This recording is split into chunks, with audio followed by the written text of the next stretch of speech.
There are images that stop you mid-scroll. A great, gentle body folding itself around something smaller. An embrace that seems to rearrange the whole world into a single hush. Imagine that hush, and then imagine it not between two creatures, but between a sleeper and a presence that moves through slumber like a tide. Picture a hand laid not on a brow but on the edge of sleep itself. Imagine recognition arriving not as a word, but as a cadence. Breath finding breath, rhythm answering rhythm. This is the way I want you to enter Morpheus's domain. Morpheus is a name that, in English, has come to mean anything to do with sleep and dreams. In the old Greek imagination, he appears as one of the oneiroi, the company of dream beings, and is often described as the one who shapes human figures in slumber. He is not a god in the commanding thunderbolt sense. He is more like a craftsman of images, a presence that walks the borderland where wakefulness thins and the world softens into suggestion. In some ancient accounts, the oneiroi are said to be children of sleep, hypnos. In others, they are spirits that attend the gates between the day and the night. The precise details vary with time and teller. The record is indefinite in many of its particulars, and the stories were never a single uniform doctrine. They are, first and foremost, stories. Ways of speaking about an ordinary, fragile mystery. How we return to ourselves when we close our eyes. To understand Morpheus's domain, imagine a room at dusk. Light thins along the walls. The ordinary objects, cup, chair, blanket, lose their sharpness and become textures. Linen like washed wood, breath like a slow tide under the skin. This liminal hour is his workshop. It is not an otherworld blazing with revelation, nor a void of nothingness. It is a place where sensation folds into symbol, where memory, longing, and habit are stitched together into overnight dramas. Dreams have weight here, but it is the weight of warmth, of small repeated motions, the turning of a page, the lulling cadence of a voice, the tilt of a lamp. Such repetitions are not mystical forces, they are maps. The human mind traces those maps, and Morpheus walks them. There is a quiet logic to this. Habit lays down grooves in our attention. A child's bedtime song, a particular washcloth's scent, the exact angle at which someone places their pillow. These are small acts that, over months and years, come to mean home to the sleeping mind. They are cues that help the imagination orient. The ancient tale tells us that Morpheus recognizes forms because he shapes them from what the sleeper already offers. He writes in air what the sleeper has already sketched in habit and remembrance. In that way, tenderness and repetition act together. The tenderness of a ritual, gentle, steady, unshowy, turns habit into invitation. The repetition builds the map. The invitation draws the dreamer along it. Pause with me. What is the last small thing you do before you fall asleep? A deliberate pause to think of that is itself a kind of map-making. It may be nothing more than closing a window, setting a glass of water to the bedside, or smoothing the blanket over your knees. Those motions are not magic, and myth is not a how-to manual. But myth speaks the language of pattern. It translates lived practice into figure and gesture so that we might see how ordinary acts accumulate into thresholds. The oneiroi, in those accounts that mention them, arrive in shapes. Some slip in as messengers, some as visions.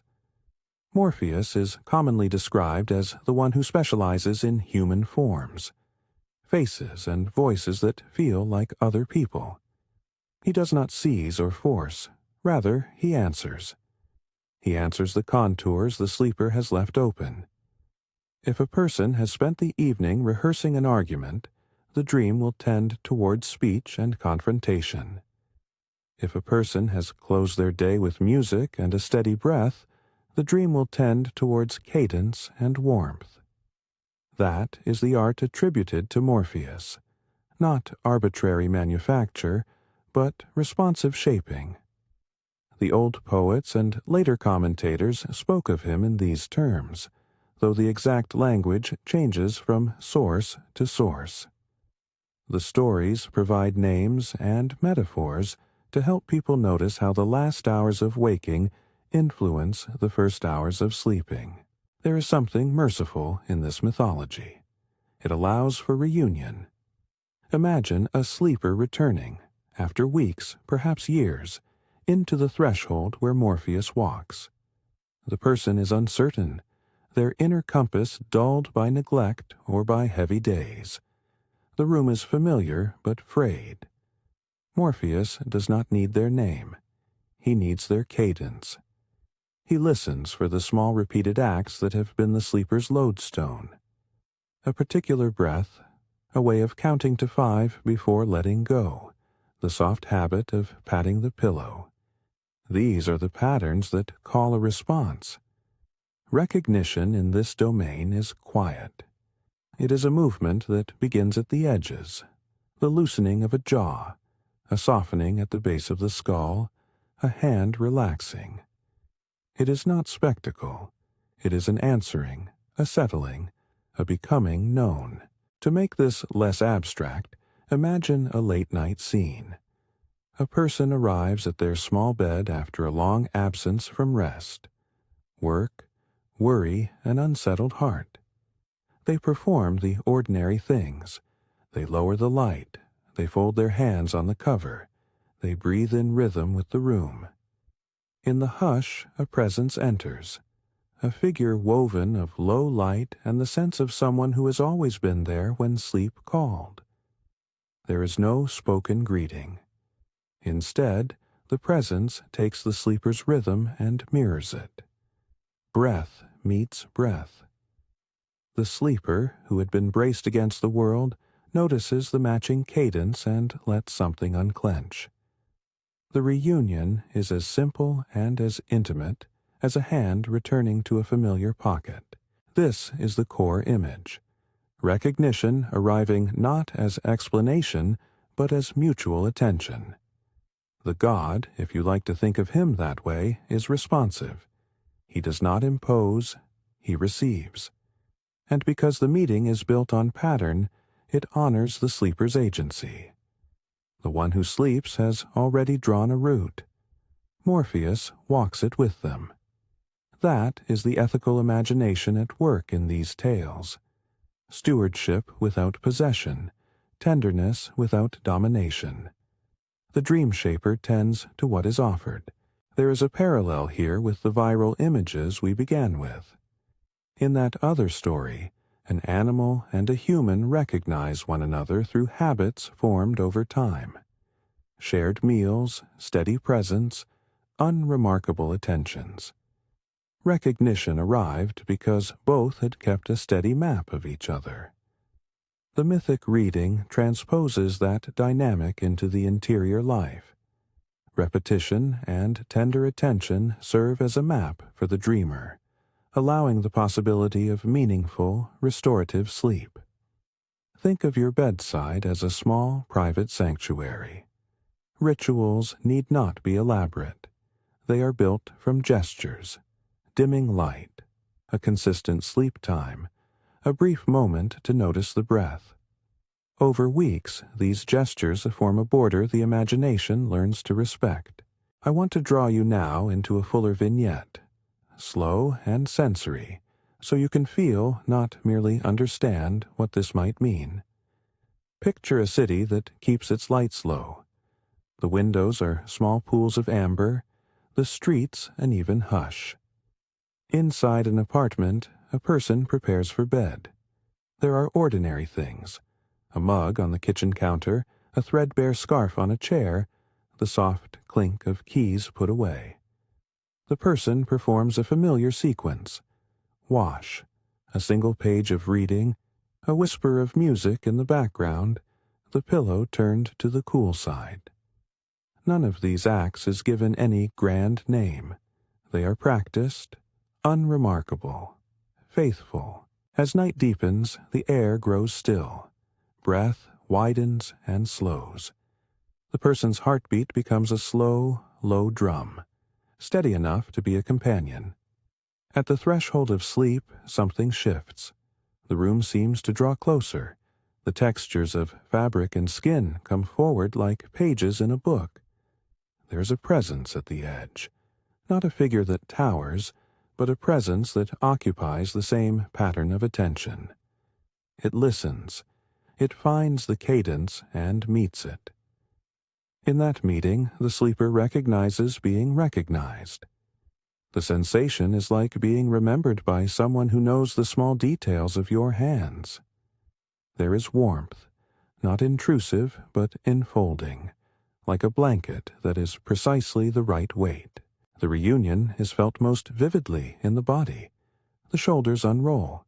The jaw loosens. A single exhalation unfurls into a long, soft thread. Memory and image begin to stitch together.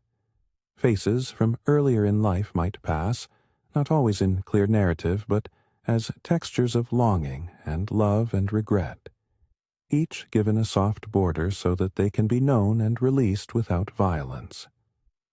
There is no coercion here, no nightmare of possession, only recognition that allows the mind to rearrange itself in gentler ways. When morning comes, the residue of this meeting might be a dream that feels like a conversation, or a place that lingers like the aftertaste of tea. Sometimes there is no clear content at all, only a sense of having been steadied. That is perhaps the most important lesson the myth offers.